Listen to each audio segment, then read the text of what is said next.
Sight unseen. Do you do a lot of your creating with an iPad, or like what's your setup look like? Yeah, so it's funny. I feel like I'm the opposite of most people, where they have the iPad as a throw around machine, just to kind of watch videos, entertainment, give it to their kid, bring it on the car, and then they do their hardcore work on their MacBook Air, or their MacBook Pro, or something like that.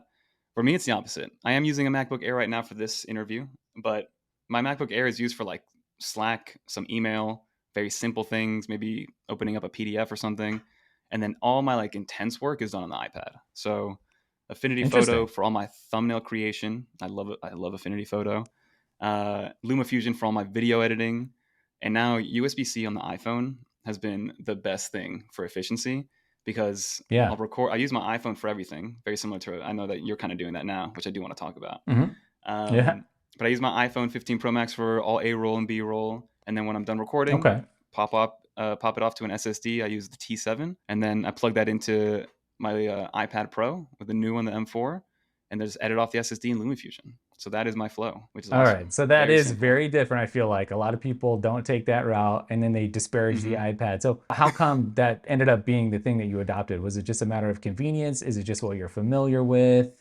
Um, mm like why? I sometimes struggle to answer that question because I definitely forced my way into it, right?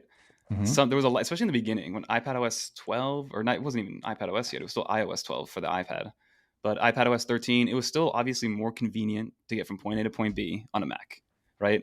It was more familiar, it was easier, people developed for it, but I loved the hardware so much, and then just like the raw power that it had with the Apple Silicon already built into the iPad even back then, that I just wanted to use the iPad, whatever it took, right? So obviously there was growing pains. It definitely took me a little while to figure it all out.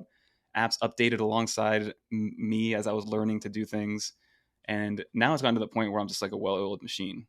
I tried to even use like Final Cut Pro for the iPad, and even though it's got some great features like being able to annotate in real time and things like that, I still just gravitate towards the LumaFusion and iPad combo because I'm just so quick with it. I know how to do it. It works perfectly in my flow, and Yeah. yeah, the Are you iPad. That's using why I Apple love it. Pencil a lot? I do like the Apple Pencil. I use it pretty much on a daily basis, especially in Affinity Photo, and to take some notes down if we do have some meetings and things like that. But I'm telling you, between the Magic Keyboard and the iPad itself, just like the hardware is what made me fall in love with it, and then the versatility of it all, right?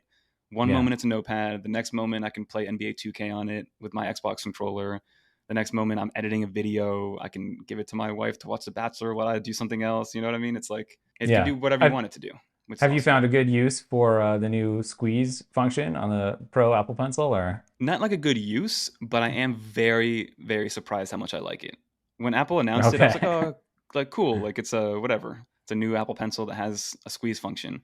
But the haptics, I tell people that the haptics alone are worth getting it, just because it just Yeah. feels It is fun. between using It's it on the cool. iPad and getting feedback with the haptics and using the squeeze function. It just feels like a completely different product, even though it literally looks identical. Hey, it's Chris. I'm the host here at Sight Unseen, and if you're new, I'm super glad you found us. We're all about mapping creative, effective, productive, successful minds, just giving you access to extraordinary people with their insights and stories that you just would never encounter normally. Now, if you want more content like this, all you have to do is hit subscribe. If you want access to the full interview and many others like it, that's linked up down below. We also have an amazing weekly newsletter, which boils down in a succinct format all the insights and recommendations of our guests that can really level up your life. And don't forget, we're on X as well. Everything's linked up down below. Thanks for joining us, and I'll catch you in the next one.